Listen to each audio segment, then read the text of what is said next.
Hey, welcome in everybody to another edition of Pink's Show. No film this week. You're welcome. Did that for you guys. Don't even want to go there.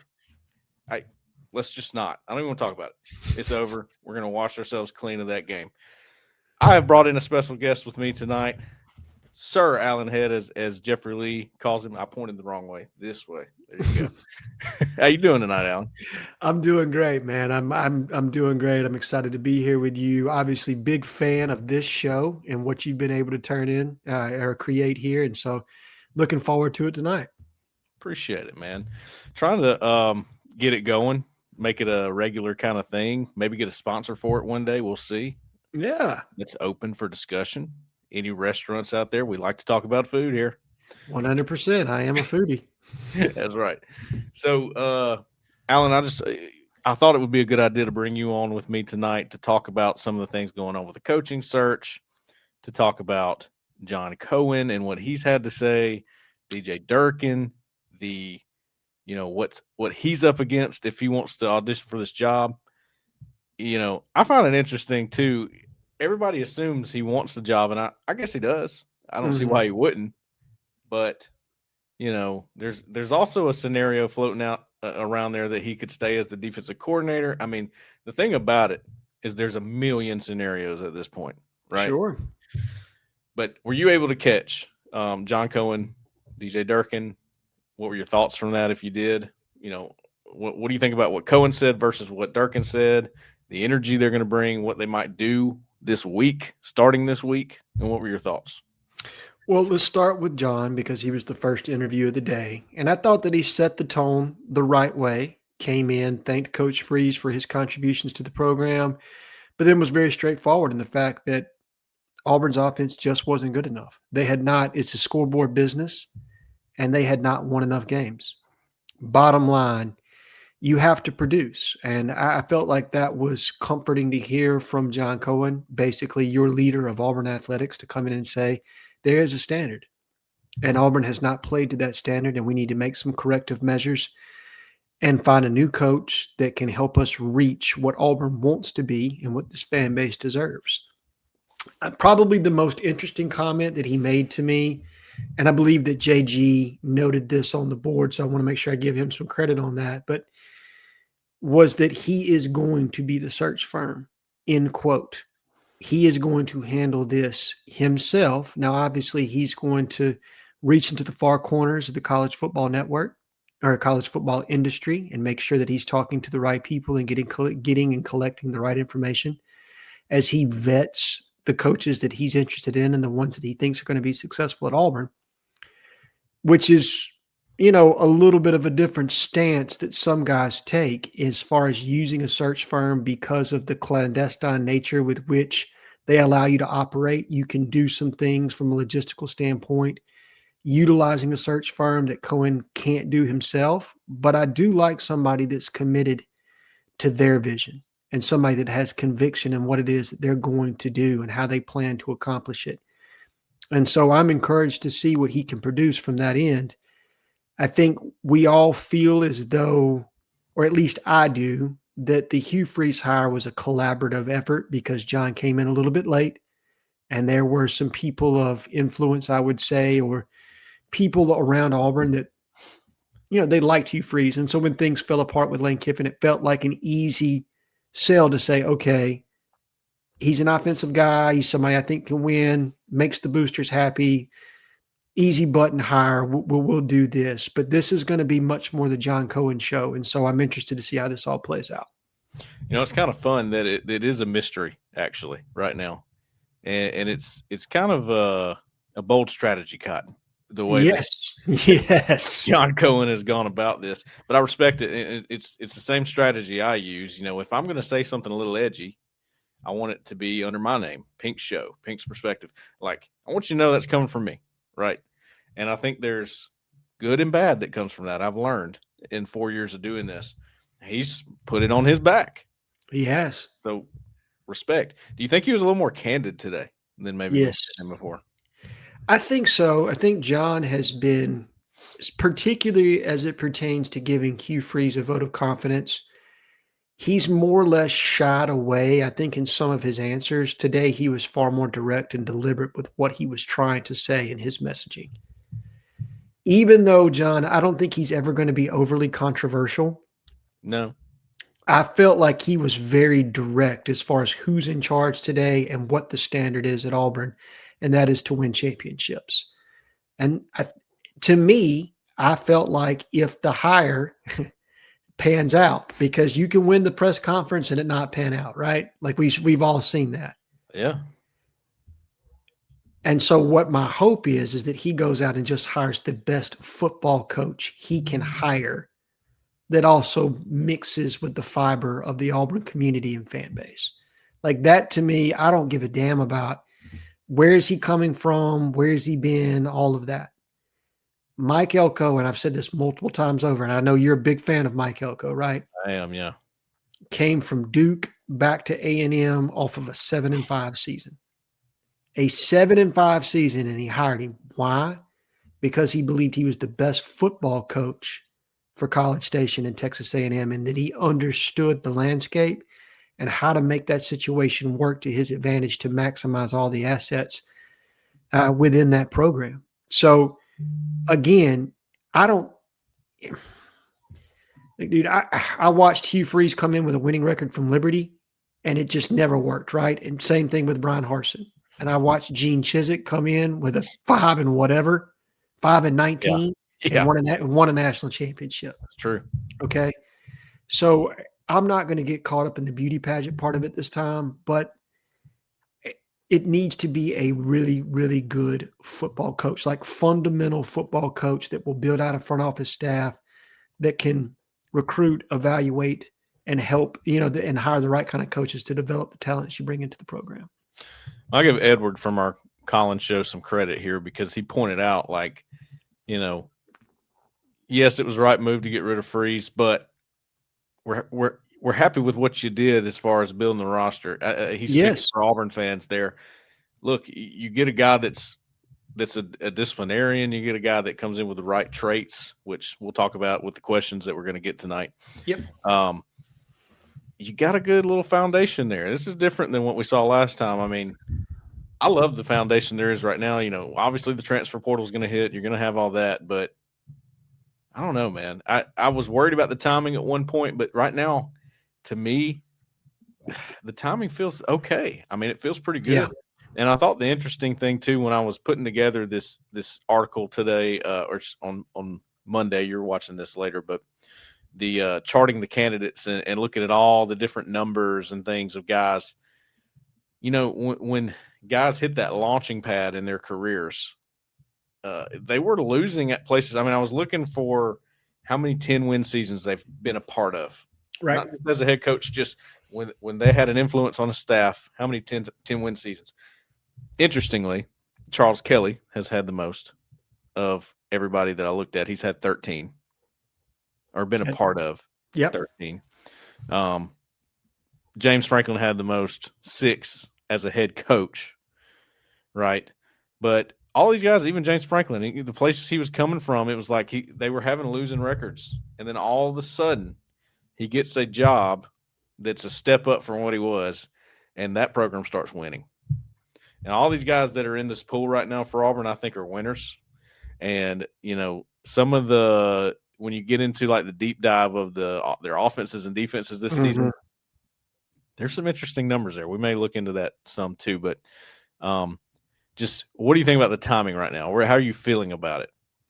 I think the timing's good. I mean, obviously, ideally, to make a change, if you could have held off for one more week, I would have liked it better just because it would have made for a cleaner setup for DJ and how they plan on going about setting up some of their staff stuff. Yeah. But look, man, when you lose to Kentucky in the fashion that you did as the offensive play calling head coach, there was no other option. It was time to move on. But I think more of what you're talking about in the vein of timing as it pertains to the roster, Hugh Freeze has really made a quantum leap in the overall talent from the way he found it to where it is now. You think about the building blocks that are here, if you can retain it. Now, that's the other piece of this, right, that we have to talk about. And that's maybe why DJ Durkin or a Charles Kelly is getting a little bit of a bump right now, because they have the ability to come in and they're familiar with these kids and potentially retain a large part of this roster. Yeah, that's a great point. I love the pieces that are there. Let's go back to 2022. What pieces were you holding over on the roster that were real staples that they were able to build off of? I think you had Eugene Asante and Marcus Harris. Was he around? Marcus Harris was there. That was a decent building block that you had to work off of. Funny, the first two guys we name are transfer portal additions from Brian Harsin. Correct. And then Jarquez Hunter, who was also a Brian Harsin addition by way of Will Friend's find there in Mississippi. So you had like three pieces that you were able to build around.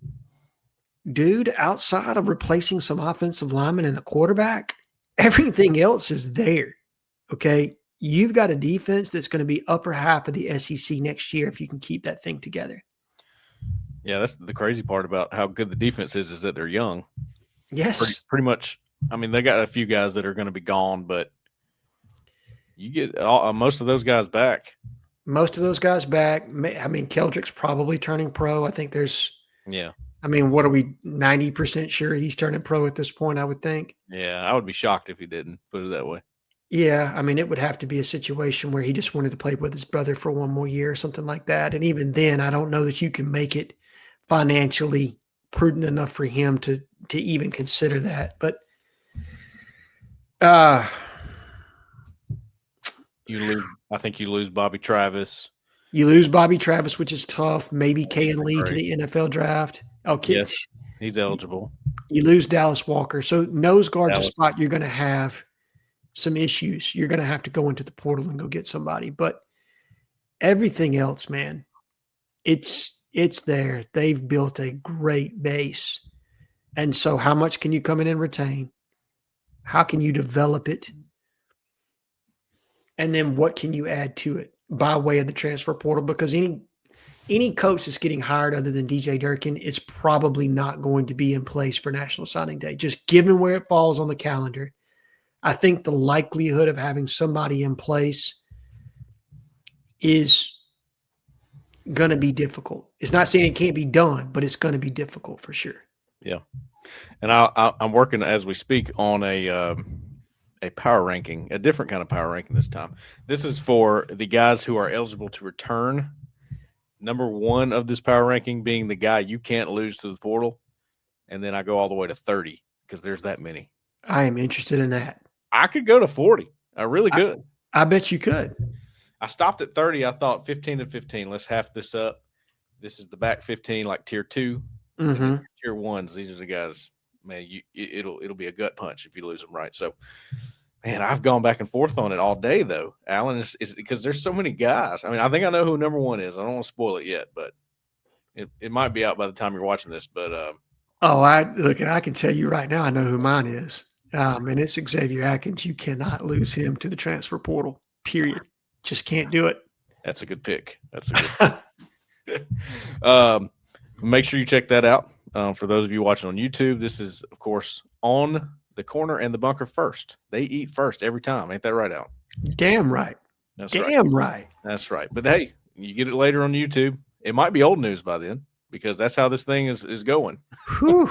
Is it not, man? I mean, it feels like it changes every other 30 minutes, or at least yesterday it did. Today's been a little slower, though it was, again, nice to hear from John Cohen and DJ Durkin. And I'll get back to answering your question. You'd asked me what I thought about DJ. Yeah. I think we got bogged down in John. Yeah. But with DJ, he was just very direct, a lot of energy. I loved how he answered the offensive coordinator question as far as who's calling plays. You're not going to have any questions about that moving forward. So he eliminated that level of ambiguity that kind of existed as far as who was going to call plays beyond Hugh Freeze. Well, it's going to be Derek Nix, and he's going to get a real opportunity. And I'm excited for Derek because this is the chance he came to Auburn for. He came to Auburn to be an offensive coordinator. I would say he's done that from a game planning standpoint, but not yet from calling a game standpoint. And so this is an opportunity for him to go out and better his career these last 3 games and see what he can put together on tape, so that if he's not here at Auburn next year, he has an opportunity to sell himself not only as a running backs coach, but as an offensive coordinator that could potentially, continue the job that he started here. Our good friend Keith Niebuhr over at Gators Online now, formerly of Auburn Live, which is now Auburn Sports, and plenty of other Auburn sites. Oh, yeah. Keith Yeah. if you don't know Keith, if you've been around for a while, you do. But anyway, he put together an article recently around the time that Billy Napier got fired. What is the benefit to firing a coach in the middle of the season? What are the pros and cons, basically? Mm-hmm.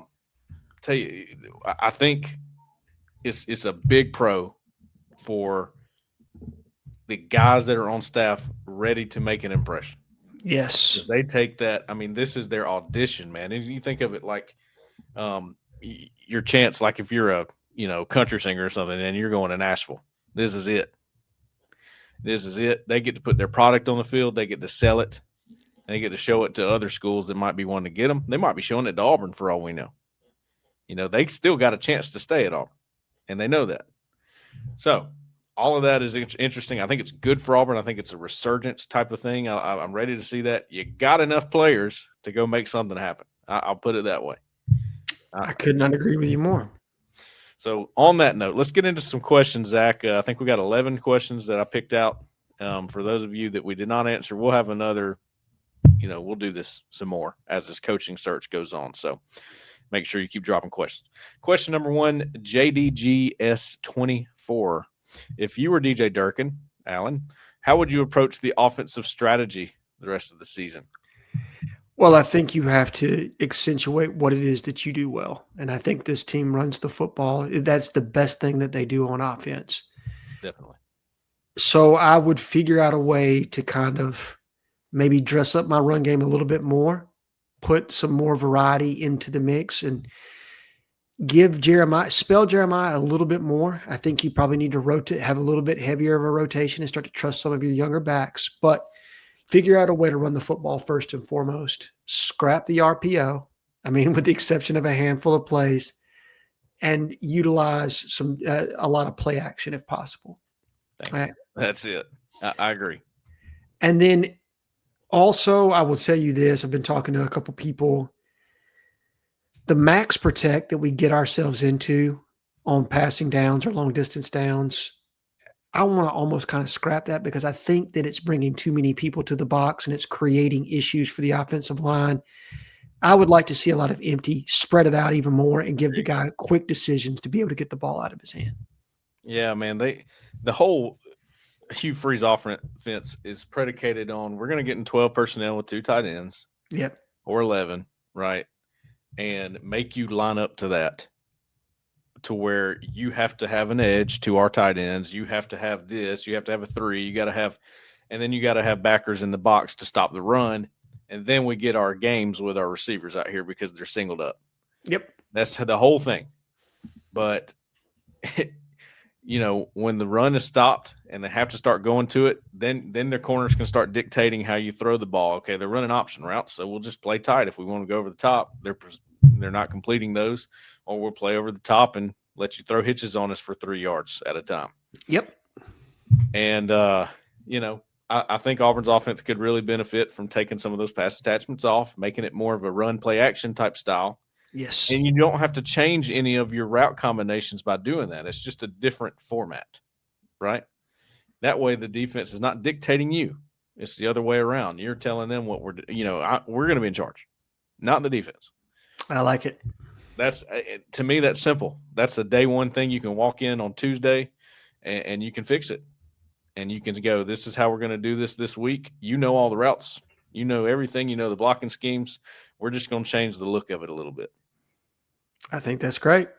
I think that solves a lot of issues, and it keeps us from having to go into complete student body left and student body right. Yeah, you don't quite want to go back to the Army offense, the Air Force offense, but it can be there. There's parts of it you can definitely use. I don't disagree. I'm having a little fun at Will Friend's expense, but he did what he needed to do to win some football games, right? And so that's what I hope this staff will do is not be too stubborn or too proud to maybe get some dirty, nasty yards, and figure out a way to win football games and not necessarily worry about what makes you look pretty from that standpoint.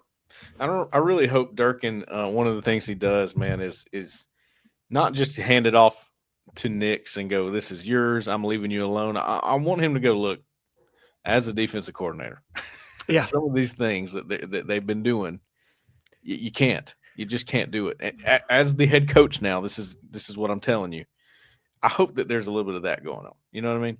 I think there will be. If you watch what DJ had to say as far as, the kind of program that he's going to run, it's an intense, got to get after it every day, accountability type program. Yeah. You know what I mean? And right now, the offense has not produced and they need to be held accountable. And him telling them or dictating to them, like, guys, we've got to scrap this part of it because it's just not working, to me would fall in the bucket of what he's trying to create there at Auburn these last couple of games and trying to do whatever he can to motivate this team to a few wins. And look, mathematically, they're not eliminated from a bowl game. Now, would anybody predict that with 2 top 25 teams on the schedule? No, I don't think anybody would, given the way that Auburn's played. That said, you never know where that energy level is going to come from. And if you simplify a few things, how maybe that could potentially free somebody else up to start making some plays. Definitely. Question number 2, Weagle WDE, straight into it. And this is a perfect segue because and he wanted to know a little bit about what Durkin could do on offense too, but I shortened it for him to who is your quarterback, because that was his last question. So who do you go with, Alan? Who do you go with on Saturday in Nashville against Vanderbilt? Oh, there's so many different ways you could take this. If I'm DJ Durkin, I got to play the guy that gives me the best opportunity to win, period. I'm very interested in what Deuce Knight would look like. I think we all are. That's something that I believe will get the fan base excited. But is he ready for a road start in the SEC, given that he's been taking third-team snaps up until now? I don't know. And that's something only DJ could know. I didn't love Jackson's body language at the end of the game against Kentucky. It felt like, I don't know, just something felt off there for me. And so I'm tempted to say you go back to Ashton and you run the football as best you possibly can and free him up for some play action shots. But there's something about me that just wants to see Deuce play so badly that I'm gonna lean in and just say Deuce, though I don't know that that's necessarily what's in DJ's best interest. Well, it's a weird deal because you almost want to look at it from a future standpoint and go, now, which one of these 3 guys do you not want to lose the most? Oh, yeah, for sure. I think the answer is Deuce Knight, even though we haven't seen him yet, just because of the potential. But I think I have the same disease that a lot of offensive coordinators have. Okay. What I see with Jackson Arnold, I feel like, me personally, I could work with it. Okay. That's how I feel about it. Ashton Daniels, to me, I don't like the way he leaves the pocket so soon. Okay. I'll give it to Jackson. He at least hangs in there a little bit. Now, he holds it too long, but I think you could really fix that if you got in his ear. I mean, you got a microphone in his helmet. You can it can be as simple as this. Jackson, we're running I got you protected. Play action. I want you to throw it. If you hold on that football, I'm putting Deuce in, or I'm putting Ashton in. Right. Let's use them, threaten him a little bit. Like, you got to let go of the football. If you throw an interception, it's on me. I'll take up for it. Yeah, but cut it loose. That's the only way. I think that's the only way. You can't live in a game against Vanderbilt taking these sacks. You just can't. And a lot of it's on the offensive line. The more I watch the offensive line, I feel like they've gone backwards a little bit this season in pass protection. Definitely. Though, in fairness to Jake, how much of that's been the structure of the offense, how much of that is, that's what I don't know. I'm interested. This 3-game sample size, to me, Cole, is going to give us more answers than we've had the entire season as far as who is truly responsible for the offensive line play. Is it Jake? Is it Hugh? Is it the system? Is it some of the play calls?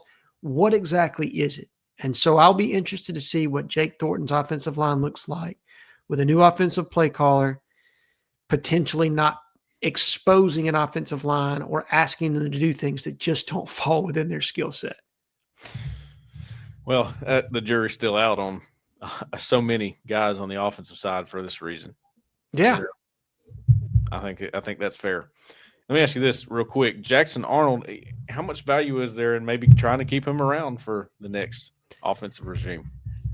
I think there's some value, but there's no way it's for me to feel comfortable with it that Jackson could come back underneath the same salary that he's got right now.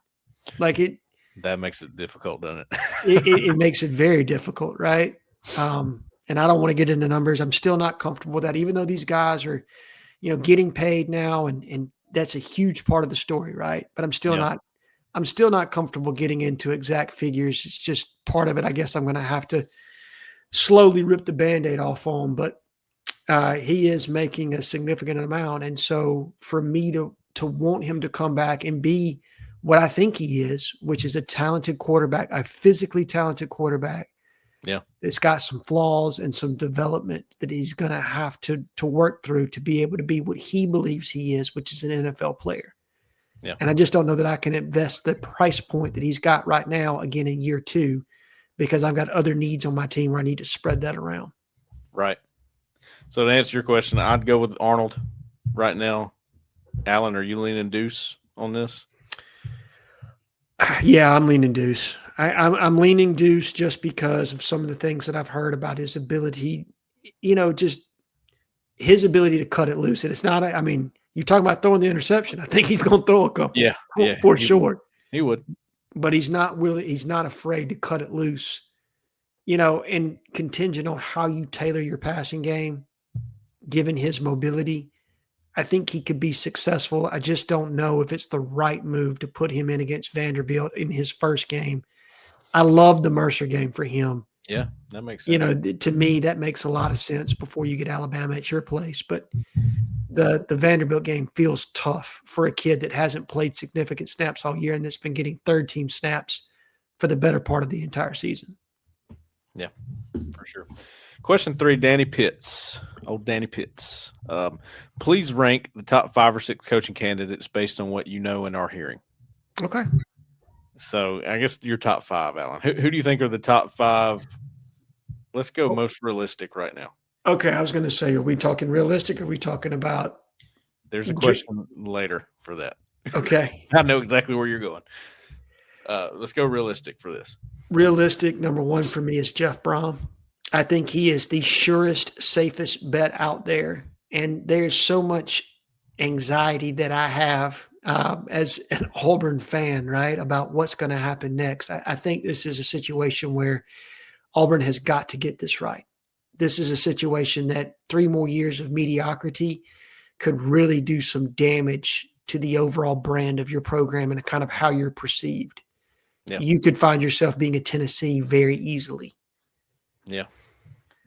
I feel like we might be there, Alan.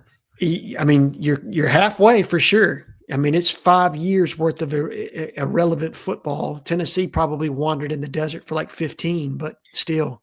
Yeah. I mean, I feel like time moves faster now in today's college football, Yeah, like Gus used to say, I feel like you've aged dog years, given all the changes in the last 5 years. I mean, hell, Cole, you stepped into it at the right time, buddy. Yeah, no doubt. I mean, we're pulling the trigger fast out there. Yeah, for sure. Not that I'm saying it shouldn't happen, but, No, I hear you. Jeff Brom's probably number 1 for me because of the floor and the ceiling that I think he still has. He's number 1 for me as well. Number 2, I don't know. Maybe Durkin. I'm between Brom and Durkin right now for number 1. Those are my top 2 most realistic. I think I'm still John Summerall at number 2 just because of the overall body of work. I know that there's some concern about the kind of staff that he could put together or his exposure in a big-time program. I just think that guy's a great football coach. Like, to me, he's one of those kind of guys that will understand the landscape. He's recruited in the SEC before. No, he hasn't done it in a championship program, but I think he understands how to construct a roster. Probably the biggest hesitation with him is the kind of SEC staff he can put together, because that is a huge piece of this to me. Yeah, that's a big deal. Number 3 is DJ Durkin. I really like DJ as a coordinator. There's obviously some things with his past that give you some apprehension, right? But what he's done at Auburn, who he's been at Auburn, how the players love him, play hard for him, how he recruits, the programs that he's been involved with. I mean, you're talking about Michigan, Florida, Stanford, Ohio,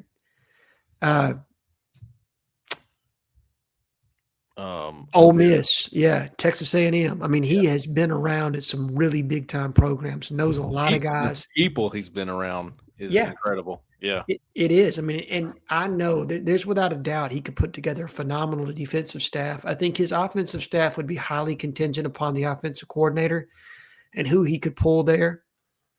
But I got a lot of confidence in DJ, so he's probably number 3. Number 4 is James Franklin, just because I know James is on the table. I think he'll actually interview at some point here in the near future. I have some apprehension as it pertains to him, just because of some of the losses at Penn State. Like, if and I don't want to make too much of it, but it just felt like teams that were of equal brand to him, he always found a way to lose them. And if your 2 biggest rivals are not Auburn, or Alabama and Georgia, you got to have a way to punch up some, man. Like, you got to have some be able to do more with less type ability to you. And he showed that some at Vanderbilt. Yeah. But not as much at Penn State. And so the recent trend scares me some, but he's still within my top 5. And then last but not least, I'm going to go with Alex Golish of USF. I really like the offense. I like the mentality. I've talked to a lot of different people that are high on him and some of the staffs he's been a part of. I'm big on Josh Heupel. I think Josh Heupel is a phenomenal football coach. And he's been mentored by both him and the guy at Iowa State, Matt Campbell, and then actually cut his teeth underneath the sweater vest at Ohio State, Jim Tressel. Another guy that's been around a lot of winning programs, done it some different ways, runs a unique offense, and I think he's somebody that if you pair him with the right defensive coordinator, given his recruiting acumen, I think you could be working with fire there. I think yours is going to be a little more popular than mine. Go for it. Yeah, so I'm at the top. I got Brom and Durkin. I think they're the most likely for some reason, and I'm going straight off a gut feel here. I don't know why. I feel like I've heard Brom's name in Auburn coaching searches before. I've had family members that have worked at Auburn. I've had family member that played for Auburn. My dad played for Auburn. I got some ties, and all these years and all these different coaching searches, I've heard a lot of things. Okay. Before ever getting into this job, and Jeff Brom's name has come up 3 times. I swear this is the 3rd time I've heard it. No, Cole, he's a tough guy, and he runs a unique offense. He runs the Bobby Petrino offense minus the neck brace and a questionable motorcycle driving record. You know what I mean? What more could you ask for? I'm telling you, right? Is there a better – I'm such a big fan of Bobby Petrino's offense. I am too. There's so many options to it. And the defensive numbers for Jeff Brom were really good looking at that today. Plays a lot of complimentary football, right? So he's not putting his defense in a lot of bad spots. Yeah. They're 11th in total defense in the country, allowing 280 yards per game. And they're 20th on 3rd down in the game. Love that. In the country. So, and well-rounded. And speaking of well-rounded, a guy that doesn't get any love whatsoever, I think is a realistic candidate for Auburn, Eli Drinkwitz. Okay. Eli's a really good, and he's right there at 6. Maybe he's even replace Eli on my list or put Eli in there for James Franklin. Maybe. I think at Auburn, Eli plays better. I hate to do it, but I got to go back and change mine. Let's put Eli at number 4 on my list as opposed to James. Fair enough. I don't see why. I mean, like, I'm not advocating necessarily for him to be the guy, No. but I don't see why people don't flock to him a little bit. I mean, the numbers at Missouri are incredible, and it's Missouri. I mean, I'm with you. in the SEC, man, what they're doing in the SEC, and I know they lost to Vandy, but dude, I mean, first of all, so 25th in scoring offense, 14th in total offense, 10th in rushing offense, 15 in third downs on offense. You go to defense, 14th in the country scoring defense, 5th in the country total defense yards allowed, 7th pass defense, 5th on third down conversions in the country. All of those are in the country. He's in the top half of almost every single stat. And if you love DJ Durkin, even though Corey Batoon, phenomenal defensive coordinator, done a great job at Missouri, he may want to bring him with him. Before he hired Corey, Eli tried very hard to hire DJ Durkin as his defensive coordinator at Missouri. In fact, it was between Auburn and Missouri, and DJ made the decision to come and work at Auburn for Hugh Freeze. So I think there's a potential that you could retain DJ if Eli were your head coach. Boy. Now, see that that's a scenario where you start rubbing your hands together a little bit. Hey, yeah, like what could we do with that, right? Yeah. So I got Brom, Durkin, Drinkwitz, Summerall is in there for me. Okay, I like it. And this is where I think I take a hit on popularity. I think most realistic 5 targets. Charles Kelly's in there. I'm putting him in there. I have zero issue with that. If you'd have said Jimbo Fisher, we might have had to fight after the show was over. But No. Charles Kelly, I can do it. That one almost scares me a little bit. Like that name's being floated around. I'm going, ain't no way, right? Right? It's kind of like when you're sitting there on 4th and 31 in the Iron Bowl, and you're going, ain't no way, right? Yeah, I'm with you, dude. But Jimbo Fisher, look, his name is one of those that's been involved in every Auburn coaching search of my lifetime, right? Yeah. And in fact, he was at Auburn. He had a stint there. Had a stint at Auburn. He's coached under some great staffs. But if you look at the trajectory on Jimbo's career, he hasn't been a good football coach in like 10 years. You know what I mean? He runs I just don't feel like time away in Cancun's going to help that. You know what I mean? No. I don't care how many, ACC games that you commentate on or how many touchdown clubs you spoke at during this hiatus and how you're a changed man and you're going to run an updated offense. Shut up. Shut up. You're the same dipshit you were at Texas A&M, man. I don't even want to hear it. I would go with Dan Mullen 10 times out of 10 before I go with Jimbo Fisher. I can't do Dan either, man. And it's not because Dan's not a phenomenal coach, but not advocating, but the whole Cam Newton thing just kind of can't do that. Right. Can't do that given Dan's involvement in that investigation. So our 5 are really similar. You put Drinkwitz in there. Yep. I could see a world with Franklin, but I don't know. I'm not feeling that for some reason. And Golish, I don't know. I'm not feeling that either. And and don't get me wrong, I like both of those guys. I think both of those guys are great candidates. It's just I don't know. I don't feel them for this. And I'm going off a gut feel. I'm not going off of intel.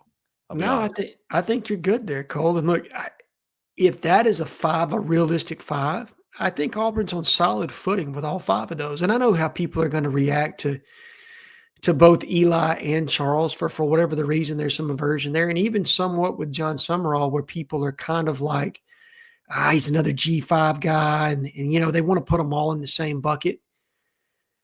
Not every coach from the Power 5 is the same, and not every coach from the G5 is the same, right? Like they all have their strengths and weaknesses, and what can you do to augment your deficiencies? And that's, to me, the biggest part of a coaching search is being able to identify that and how they plan to address it, and then their overall fit within the structure of Auburn, and do they understand like what you're stepping into? Because again, Auburn is a job that is phenomenal. You can win a championship here. People will love you. You're going to have sellout 87,000 screaming fans in the stands every Saturday.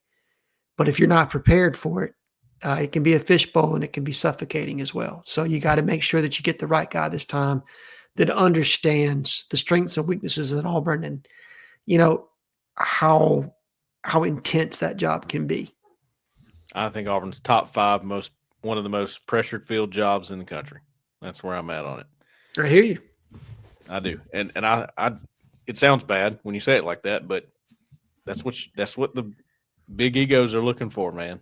They want the Not, challenge. I agree. I agree. All right, question 4. M45 Auburn says he's starting to get on board with the idea of Durkin. What do you think that Durkin needs to do in the last 3 games to get a real shot at the job? I mean, how forgiving are we here exactly? Well, I did talk to somebody today that heard my comments last night. This person's in the industry when I said that DJ really needs to win 2 out of the next 3 to kind of change the trajectory of his candidacy. And he more or less basically said, Alan, you're looking at it all wrong.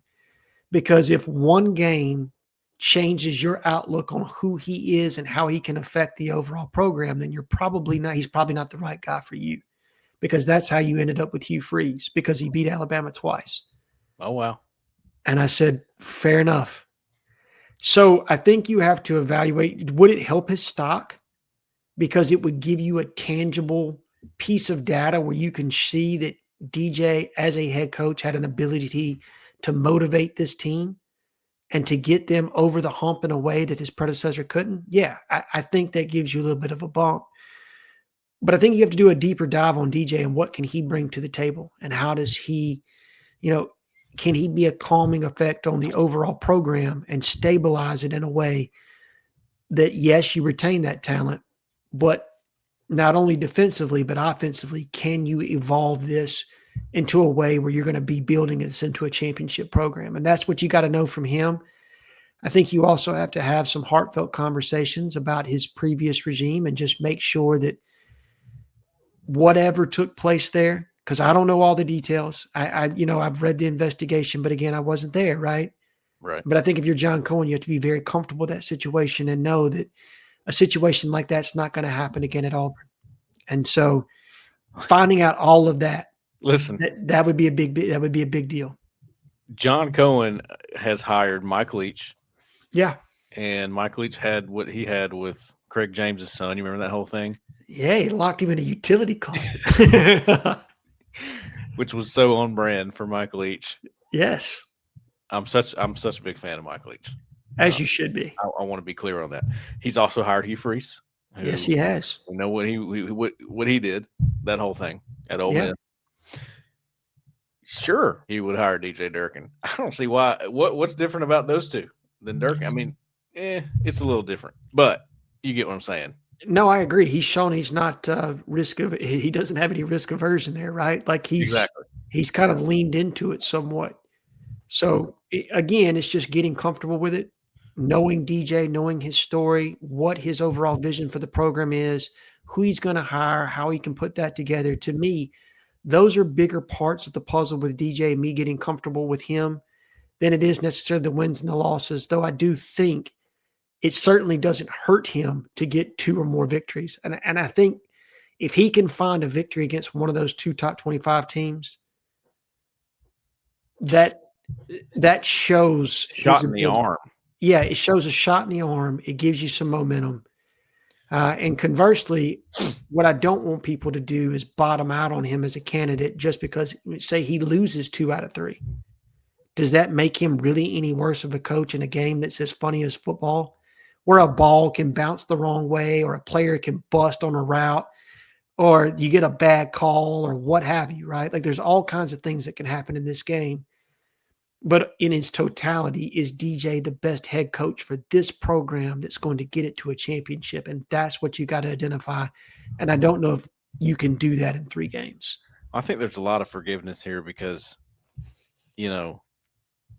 everybody knows the situation on offense. It's not going to be easy to fix. And he's a defensive guy. So they know he's going to need a retooling of that. And it's just not going to happen in the next 3 weeks. No.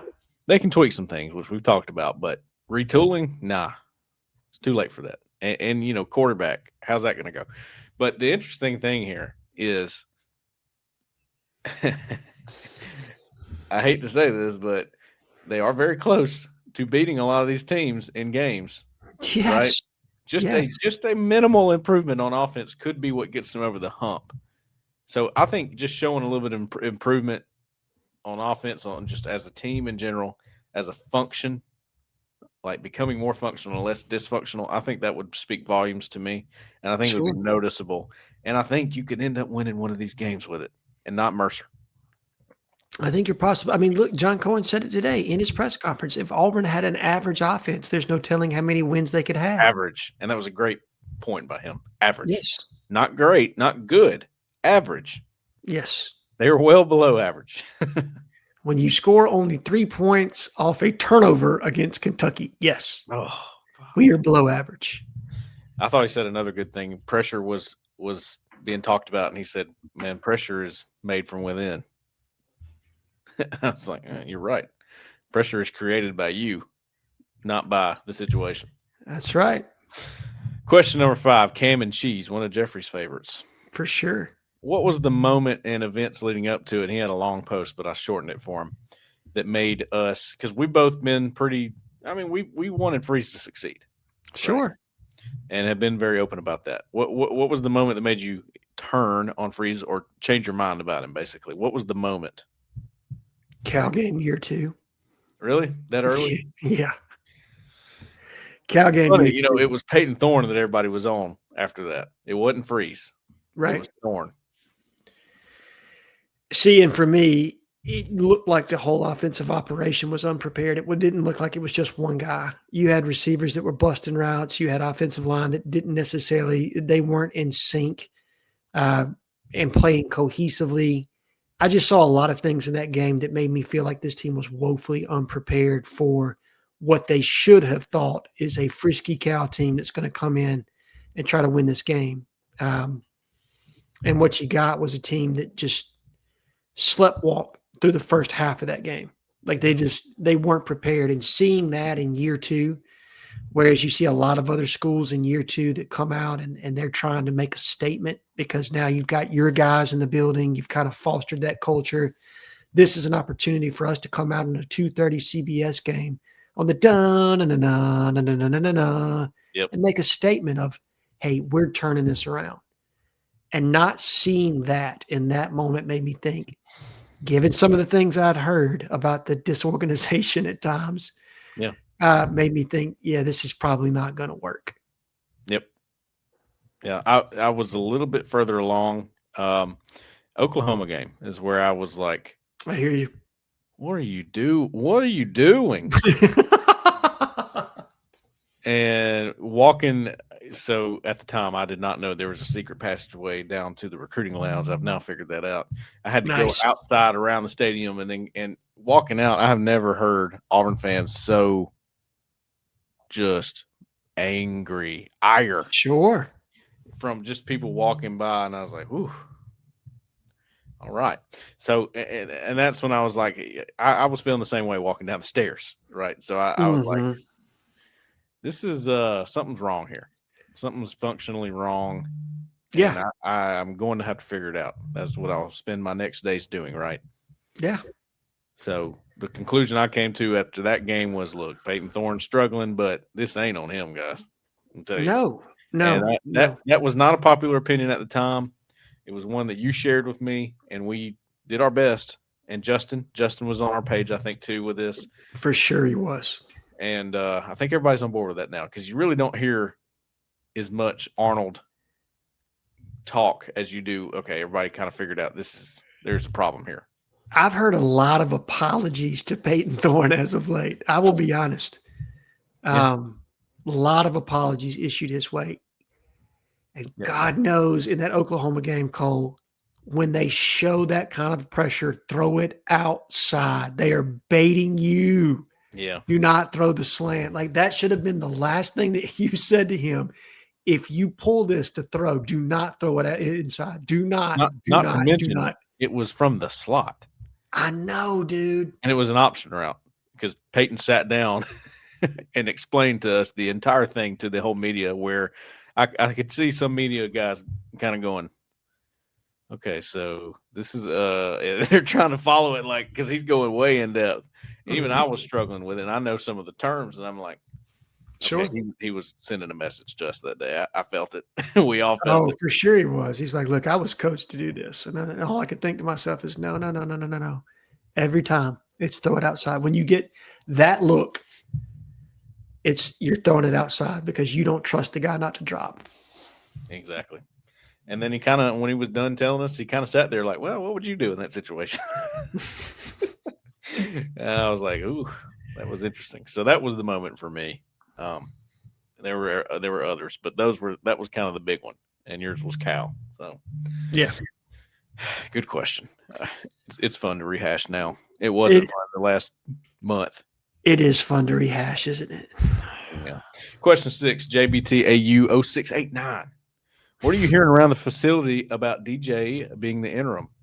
I think he's asking, how is it going so far, basically. In particular, interested in hearing the offensive players are enthusiastic or if they've checked out.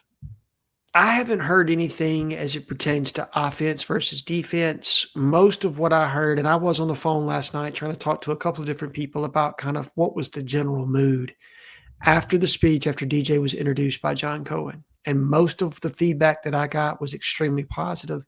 Kids were excited for DJ to have this opportunity. I think they liked his energy. They liked his command of the room and his belief in them. That was the biggest thing, because what I kind of got the feedback on was DJ Durkin basically stated, we've got a lot of talent in this room, guys, and we can win games, and we can win right now. We don't need to wait till next year. You don't need to wait till another head coach is here. We can win today. And that was the message that was echoed to them, is this belief that we can get it done. And I think that got everybody's attention from the standpoint of, all right, there's a guy that, if you're offensive, right, that I haven't necessarily been working with, but I've seen what he's done with the defense. And now he's in charge of the overall structure of the program. Okay. He's got respect. He's got this respect. He's got this kind of energy, this kind of swagger to him. Smirking with Durkin. Okay, let's see what he's about. You know what I mean? And the unfortunate thing with Hugh Freeze is, and I think a lot of his guys did respect him, it's just when you get to a point where what you've been preaching and coaching is not showing proof of concept, like you would say, you start to question your leader. That's just how it goes. I've been there. I've been on a team that was 2-8, dude. I know exactly how that goes. Okay? Sure. Because I was team captain of that team. And, you got to keep a good face for the team, but at the same time, you're going, dang, man, I don't want to take up for you. You're not doing it right. This ain't going right. So, well, at some point, you need a victory to say, like, hey, what we're doing works, right? I just need you to believe and be on the same page. And I think at this point, you're right, that the players can become tone deaf to the same message over and over and over again. And it feels like, oh God. Okay, Zach. Keep us posted. Zach has just let us know, because we're recording this during the basketball game, that they fouled Bethune-Cookman on a half-court shot attempt while up 3. Should be interesting. Ugh. Anyway, that's a good thing of the Steve Pearl era there. I guess I'm going to go over by like New Mexico State. Ooh, that's Jeffrey's gift right there. Ooh. Yeah, it is. Yeah, it is. That's the opposite of the rock gift that I use, but we'll see. Hang on. You never know. Yeah, but let's hope might be awesome. Who knows, right? Who knows? Who knows? But the point is, they respect Durkin, right? Yes. I've gotten a little bit of insight on that first meeting held with Durkin and the players, and from what I've heard of it, he echoed what he said in the press conference is what he told those guys, and verbatim, like word for word, just like that. We're one team, like mix it up. Don't even sit in your assigned seat. I want everybody together. And there's no introductory press conference for us, for the team. We're going to go beat Vandy. Yeah. That's how he started the whole thing. Let's go get it done. We'll get you straight. Don't worry. That kind of attitude. So I'm really, really interested to see. I think the attitude within the building is good. You notice John Cohen, he didn't really want to go there with that because political. He didn't want to make it sound like Freeze was bad and Durkin's good. You don't want to go there yet, or ever, maybe. Well, I think if you're really trying to run a coaching search, you don't want to taint your candidate pool, right? Like, You don't want to Yeah. create all Yeah. this momentum and hype around DJ and then say DJ's not the pick. And now you've got Yes. fans that have some animosity about you not doing that. So you're trying to be as neutral as you possibly can. Right. Right. 7 Nova Tigers 6. Make a case for why Auburn should, and then make a case for why Auburn should, and then a case for why Auburn should not go all out for Brent Key as the next head coach. I mean, I think making the case is easy, right? Like when you look at what he's able to accomplish at Georgia Tech, and they were awful. I mean, awful under Jeff Collins. And by the way, no grown man should ever wear capri pants. Just shouldn't do it. Okay. Never. But You hear that, Zach? yes. Or George, Keith, if you're watching, never wear George. Or Yes. George. He took a program that was fundamentally flawed and in every way suffered from bad in-game management. There was zero attention to detail, lacked physicality. And overnight, it felt like he kind of put his fingerprint on that program. And now they hit, they block, they run the football, man. They play a physical brand of the game of football that you don't see in a lot of different places. And I heard him talk about the number of good on good reps they get, talking about the number of, I mean, just like thousands of good on good reps that they get where they hit live in practice during games. I mean, this level of physicality they play with, it's not fake. Bold strategy, Cotton. It is a bold strategy. When you're trying to get the depth and you don't quite have it yet. It's paying off. It's paying off, right? Because he's created a mentality within that building of we're never out of any game and no team is going to be more physical than us. And I think at a place like Georgia Tech, where you're going to be limited on resources and who you can get sometimes within the program due to some of the academic restraints, on top of the fact that it's not a school that's flush with NIL. Yeah. You know, you got to take some blue collar guys that are just, you're not going to outwork me types. Right. And I think they've done a really good job of that. And then they've also hit on their evals. So if you can put that at Auburn, I think that's an easy sell, right? I think that's a good formula for Auburn. It really is. Yeah.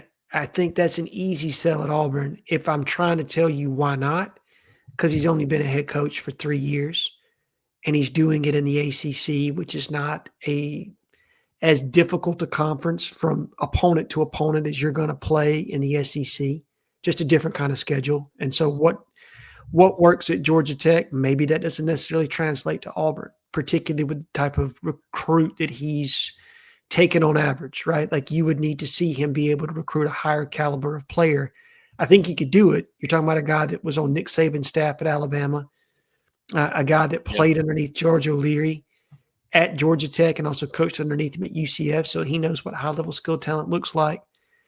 But I think you're going to need an uptick in athlete at Auburn that you're not necessarily getting at Tech, and can he get that done? And that's what you don't know. Sure. He got Eric Singleton over there. He did. You know, I'm very impressed with him. I don't think I have a lot of reason why you wouldn't. I don't know what it would take, being that he's a kind of a Georgia Tech guy. And we've talked about that. Like it's hard. I think it's hard to get him away from there, even with the resources you have at Auburn, I guess, compared to Georgia Tech. That'd be my thing. I think that's the biggest thing. Yeah, because you got to fill out your staff, and you don't want to go just wild on the money for the salary for your head coach. I don't know. That's kind of where I'm at on it.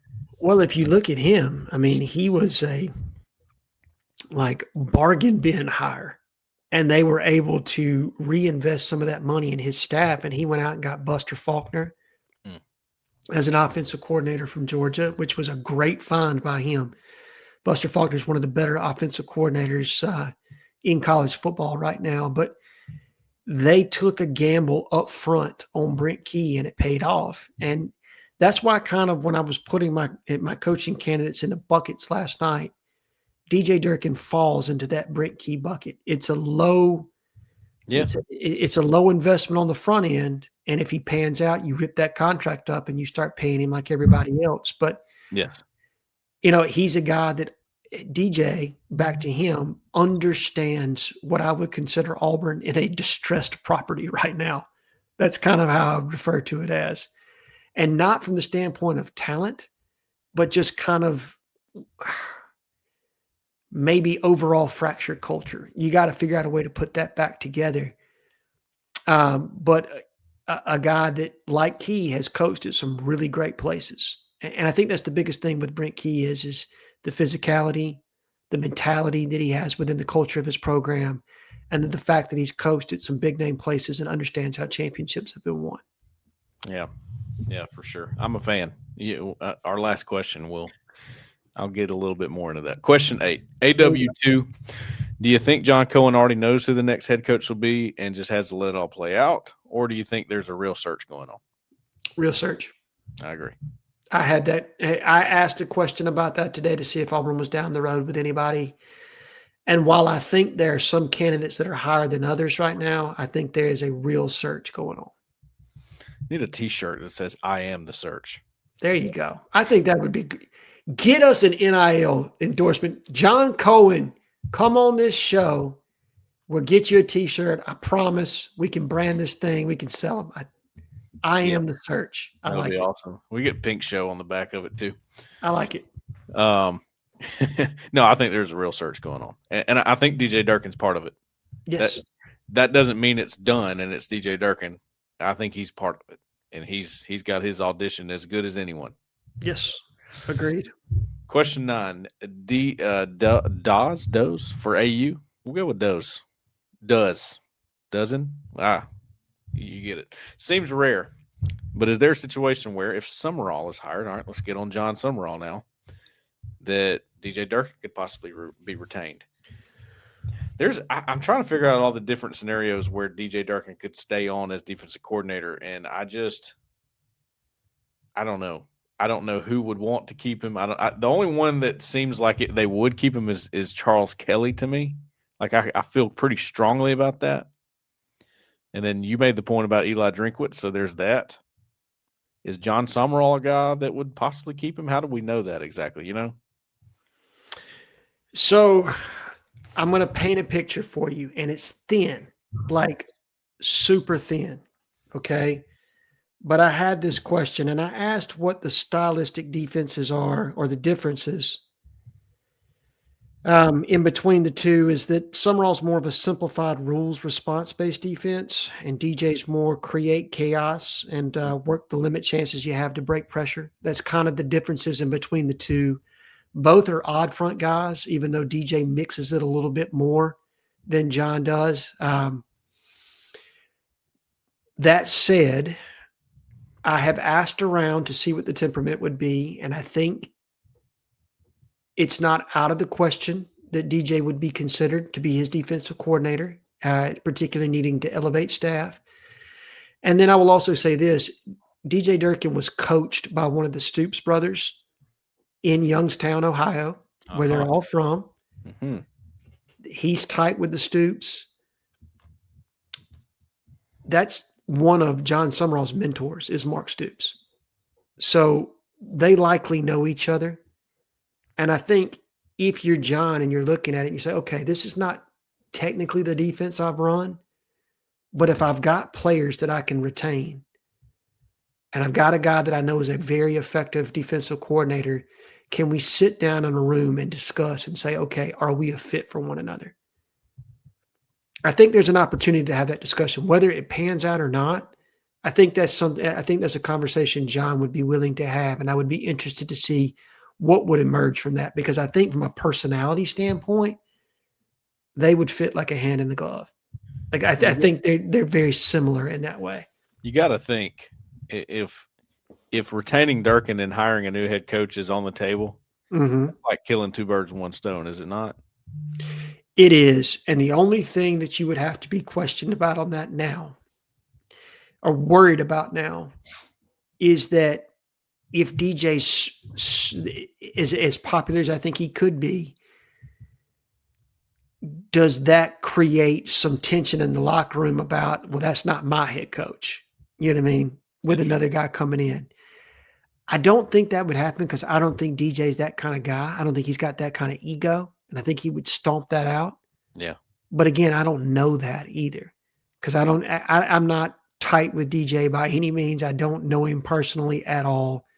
I've talked to people that do, that think that he's a great guy, good family guy, low ego, which makes me think he can make it work. But again, we use these therapy word terms sometimes. I think, I feel, I know. This is one of those I think. Well, we're in week 1. We're going to use a lot of those. So prepare. That's right. That's right. Prepare for that. And this was actually going to be my next question. I forgot it was in here. Question 10, Arletty AU, the Summerall defensive numbers, because put that up today. That was popular. I was not sure. I'm glad it was popular. I spent like 4 hours on it. The numbers for Summerall kind of shocked me. Mm-hmm. I mean, look, he's at Tulane. Tulane's not terrible, though. It's not a terrible place. I mean, you can get some talent there. You got a pretty good base to recruit from. I don't know. Do the defensive numbers for Summerall concern you? And he's saying Durkin has better numbers against SEC teams. So do just Drinkwitz. So the numbers, in case you don't know, 79th in the country in scoring defense for Summerall. All right. Right. 102nd in total defense, yards allowed, 402 a game, 100th in pass defense, 88th in rush defense, and then on third down, they're giving up 43%. That's 113th in the country. Yeah, it's a little bit concerning, but I'm more dialed into that situation than most, and they had heavy attrition on the defensive side of the ball this past offseason. I know one guy they lost that's pretty dang good. His name is Rayshawn Pleasant. Correct. They lost guys to multiple Power 4 schools on both sides of the ball, and you just can't replace some of the talent that they lost out of that program. Just can't do it, especially when guys leave late in the spring, which is what Rayshawn's deal was. But right.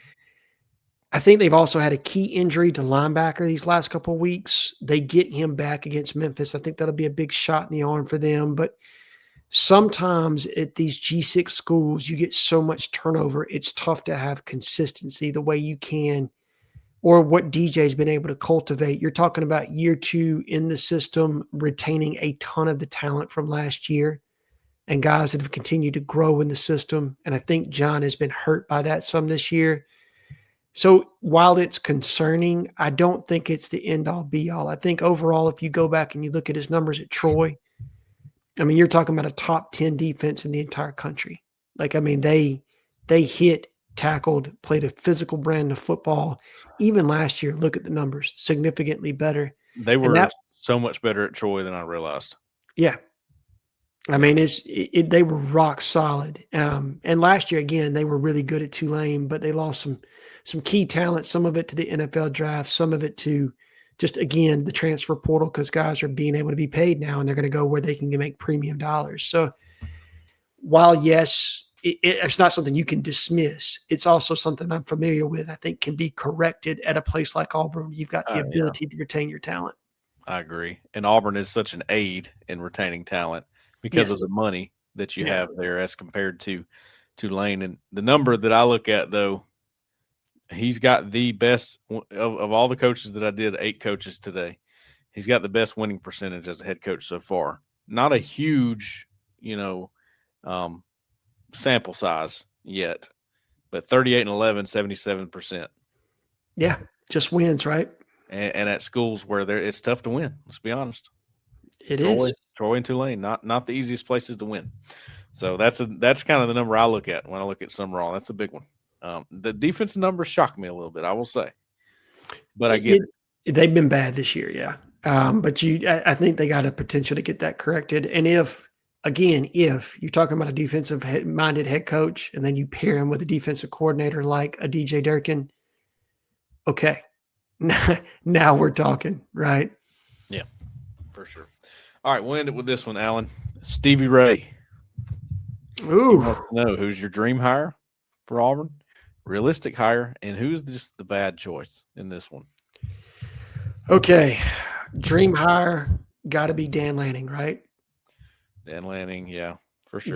Dan Lanning for me, yeah, I think he's going to be the next coach that's going to be able to win multiple national championships at Oregon or whatever program he lands with next. I just think he's really, really talented, a lot of energy. Love the way he runs that program. Realistic hire. Whew. Are we calling Jeff Brom realistic? Yeah. Okay. I think he is. Let's go Jeff Brom, realistic hire. And worst hire, oh hell, man, either Jimbo Fisher or John Gruden. Yeah, Jimbo's a good answer there. Either Jimbo or John Gruden, one of the two, man. John Gruden, yeah. Gruden just screams Bill Belichick. Like, yeah, dude ain't been good in the NFL in a long time, and now he's supposed to walk down to college because he's John Gruden and he's funny and charismatic and all that. He's hilarious, dude. You know what I mean? Like, I like him in his current role with Barstool, where he's, you know what I like, man? I like a guy who, you know what I'm saying? I'm all into that. Leave him in that role, please. Yes, leave him in the entertainment, you know what I mean, and in the footprint that he's in right now. He does not need to get back into coaching. I don't think the college game would be good for him, as you're seeing right now play out in Chapel Hill, you know, minus that whole 24-year-old girlfriend thing. Yeah. Dream hire for me, I think you hit it with Lanning. I'll go Elko. Elko guy. I love Mike Elko. Great football coach. Keep it within realm of where we're at, though. I think Brent Key is mine, as we were talking earlier. Brent Key, dream hire of the realistic ones, I would say. I like it. Or somewhat realistic. I don't know how realistic he is, but Brent Key fires me up. Realistic hire, I'm going to go DJ Durkin. I don't know, man. I got a funny feeling about that. So I'll go Durkin, and then worst hire, Jimbo probably is the guy. For sure. Dipshit. Yeah. To keep that within the realm, though, man, I don't know if I could, because I think the pool's pretty good. I mean, I think we both view Charles Kelly as maybe a fallback in this. I think that's an okay fallback. I don't think that's a bad deal. I think that when you compare that to Brian Harsin being a fallback, yeah. Listen, if Charles Kelly is the backstop of this coaching search, okay, score update, Auburn escapes 95-90. Hey, there's something to be said about that. I'm telling you, man. Surviving it, man, Steve. Getting updates all the time. Apparently, Bethune-Cookman could not miss for a little while. So if you survive that game, you're doing something, right? Yeah, apparently. Anyway, those are. Did you have anything else to add on that, Alan? No. Oh, I was going to say one realistic hire that hasn't been talked about because he's a little bit of a retread, but somebody I'm extremely intrigued with, and he's a guy that you met with not too long ago, but Manny Diaz. I really like what Manny's done at Duke, and I don't think Manny would work at Auburn at all, but I'm just fascinated by who he is and kind of some of his pedigree. I was blown away meeting him in person, and he wanted to talk, and he was down to earth, and I got kind of some insight on his recruiting strategy, and I was going, yes, like he's all about the South. I'll put it that way. He knows where to go and look for players. Sure he does. So I was blown away by Manny Diaz. I hope Duke's a great job, but I think he could go higher than that. Penn State, I hope they're looking at him. That would be a great move. They are. I actually got that yesterday. They're definitely looking at Manny Diaz. Maybe he'll be their Mike Elko. He was their defensive coordinator before he left to go to Duke. Maybe he goes back to Penn State. Who knows? For sure. Well, that'll do it for the questions and for our discussion tonight, which we went a little over an hour and 15. I know Zach's like, man, if y'all just let me watch this game, Sorry about that. My fault. But we will maybe do this again, Alan, as this thing goes on. We're in week one. It's all over the place right now. It's hard to get a grasp on things. We'll have a better understanding. We will get better at this as we go. If I remember how the last coaching search went, I feel like we started getting a feel of things maybe by midweek 2. Mm-hmm. Where we were at. Yeah, I think so. So stay with us at Auburn Sports. Stay with us at Pink Show. We'll try to do this Tuesday, Wednesday-ish, and get it out to you free after, of course, the corner and bunker have feasted on it for about 24 hours. That won't always be the case, so you need to join us at Auburn Sports too, for sure. For Alan Head, for Zach in the back, who stayed in the back, I am Cole Pinkston. Thank you for stopping by. I hope you learned something and never pass on a playmaker. See ya.